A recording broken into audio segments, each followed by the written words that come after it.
বাংলাদেশের জন্য এক ভয়াবহ সংকট অপেক্ষা করছে। আমরা সেটা আন্দাজ করতে পারছি না। যদি আন্দাজটা করতেও পারি, আমরা সেটা নিয়ে মাথা ঘামাচ্ছি না, কিংবা আমাদের ভাবার মতো সময় আমরা বের করতে পারছি না। কিন্তু বাস্তব চিত্রে মধ্যপ্রাচ্যের চলমান যুদ্ধের কারণে বাংলাদেশ এক ভয়াবহ সংকটের সম্মুখীন হতে যাচ্ছে। যদিও এটা গোটা বিশ্বকে নড়বড়ে অবস্থায় রেখেছে, সেই ক্ষেত্রে বাংলাদেশের বিপদটা অনেক বেশি। আমরা মোটামুটি প্রত্যেকেই জানি বুঝি বাংলাদেশের অর্থনৈতিক যোগানদাতা কিংবা অর্থনৈতিক চাকাকে সচল রাখার অন্যতম একটা উপায় হচ্ছে রেমিটেন্স। বাংলাদেশ থেকে যেসব প্রবাসীরা বিভিন্ন দেশে অবস্থান করছে, তারা যে রেমিটেন্সটা বাংলাদেশে পাঠায়, সেটাই দেশের অর্থনীতিকে চাঙ্গা রাখার জন্য প্রথম স্তর কিংবা প্রথম ধাপে ভূমিকা রাখে।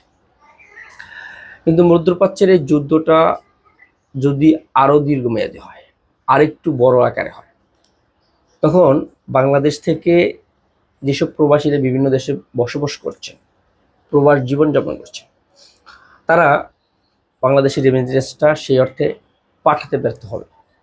কারণ যুদ্ধের কারণে চাকরিতে একটা হুমকি থাকবে, অনেকের চাকরি চলেও যেতে পারে, অনেক প্রবাসী বাংলাদেশে ফেরার মতো একটা প্রচেষ্টা থাকবে। বিশেষ করে বাংলাদেশের মানুষ যারা প্রবাসী আছেন, অধিকাংশই মধ্যপ্রাচ্যে বসবাস করেন। যদি বলা চলে, আমার জানা মতে, আমি যতটুকু জানি, প্রায় 70% মানুষই মধ্যপ্রাচ্যে চাকরি করেন, কর্ম করেন, ব্যবসা করেন। আর তাদের এই রেমিটেন্স দ্বারা আমাদের দেশ অর্থনৈতিকভাবে খুব ভালো থাকে। আমি যতটুকু জানি, এই যুদ্ধটা প্রায় 5,500 কিলোমিটার জুড়ে হতে যাচ্ছে বা হচ্ছে। এই যুদ্ধ এখন শুধু ইরান, আমেরিকা এবং ইসরায়েলের মধ্যে সীমাবদ্ধ নয়।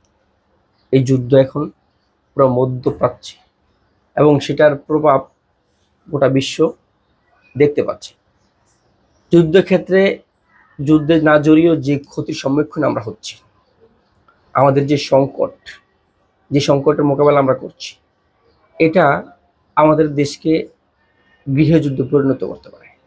কারণ বাংলাদেশ, ভারত, নেপাল, পাকিস্তান সহ কয়েকটা দেশ ব্যাপক সমস্যার সম্মুখীন হবে। এটা বৈশ্বিক সমস্যা, এখানে আমরা কারো দোষ দিতে পারি না। কিন্তু আমরা যদি কারো দোষও দিই, সেটা আমাদের জন্য হবে ব্যর্থতা, কারণ এখানে কারো কোনো দোষ নেই। এটা বৈশ্বিক সমস্যা, এটাতে কোনো ব্যক্তি, কোনো রাজনৈতিক দল, কোনো সরকারি কিংবা কোনো ব্যক্তিবর্গ এটার আমরা দোষারোপ করতে পারি না।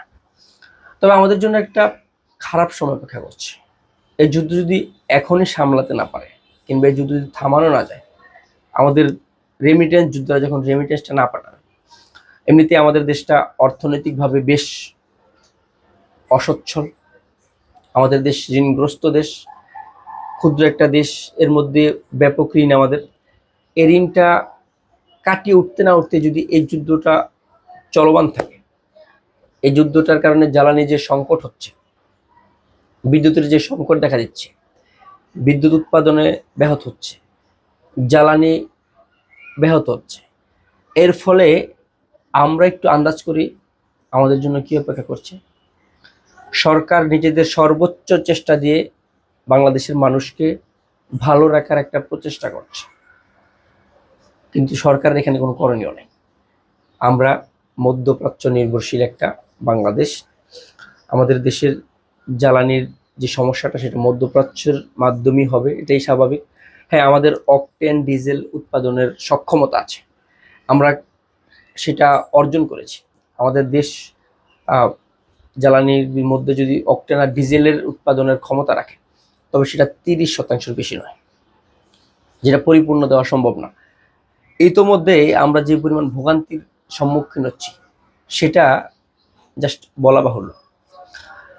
এই যুদ্ধ যদি বন্ধ না হয়, যুক্তরাষ্ট্র, ইরান, ইসরায়েল যদি যুদ্ধটাকে সমঝোতার মাধ্যমে বন্ধ না করে, আমাদের দেশ গৃহযুদ্ধে লাগবে, আমরা একেবারে দেউলিয়া হয়ে যাব। আমাদের দেশের অবস্থা, অর্থনৈতিক অবস্থা এমনি ভঙ্গুর, যোগাযোগ ব্যবস্থা ব্যাহত হতে শুরু করেছে জ্বালানি সংকটের কারণে, বিদ্যুতেরও একটা লোডশেডিং দেখা যাচ্ছে। সরকার যথেষ্ট চেষ্টা করছে দেশটাকে ভালো রাখার, কিন্তু সরকারের এখানে কোনো করণীয় নাই। এটা বৈশ্বিক সমস্যা, এটা বারবারই বলি।